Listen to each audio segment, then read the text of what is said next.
selamat pagi. Jadi kita hari ini belajar mengenai seni musik, yaitu bunyi. Kemarin kita udah belajar bunyi. Bunyi dibagi menjadi dua, ciptaan Tuhan dan ciptaan manusia. Ciptaan Tuhan dibagi lagi menjadi tiga. Yang pertama yang dikeluarkan dari tubuh manusia, hewan, dan alam. Yang dikeluarkan dari tubuh manusia itu apa?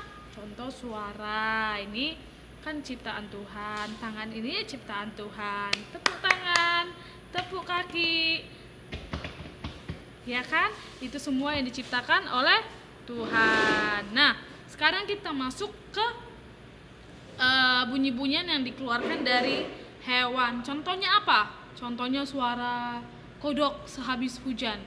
Kuabek, kuabek, ngok, ngok, ngok. Ya, kemudian ada suara kuda berlari. Kutuk, kutuk, kutuk, kutuk, kutuk, kutuk, kutuk, kutuk, kutuk, kutuk, kutuk, kutuk, kutuk, kutuk, kutuk.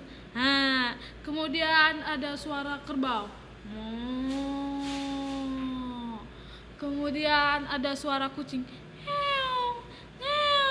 Ya, itu semua ciptaan Tuhan. Kemudian kita masuk ke poin yang nomor 3, yaitu alam. Bunyi yang dikeluarkan dari alam.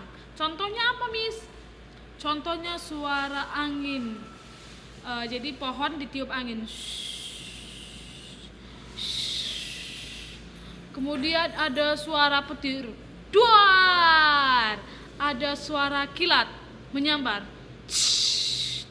Kemudian ada suara ombak.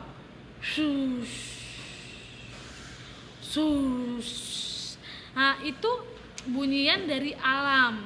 Nah, 3 ini kan manusia, hewan, alam yang diciptakan Tuhan.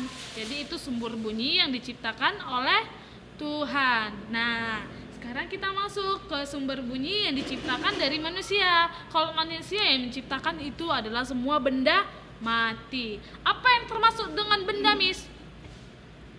Nah, benda itu contohnya meja.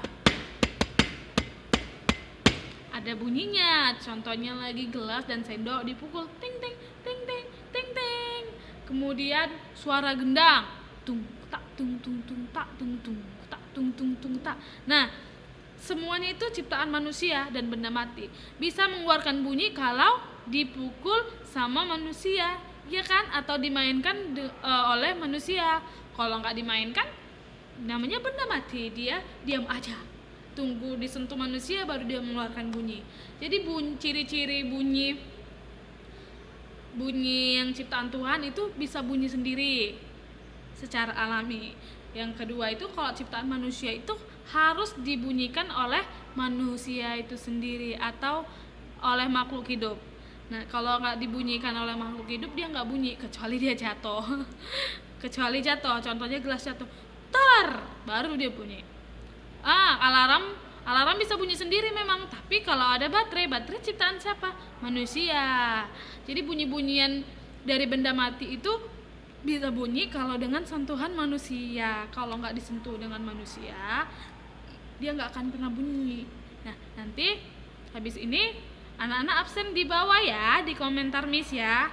Nah, kemudian nanti Miss kasih catatannya, jangan lupa untuk dicatat. Oke, sampai ketemu minggu depan. Selamat pagi.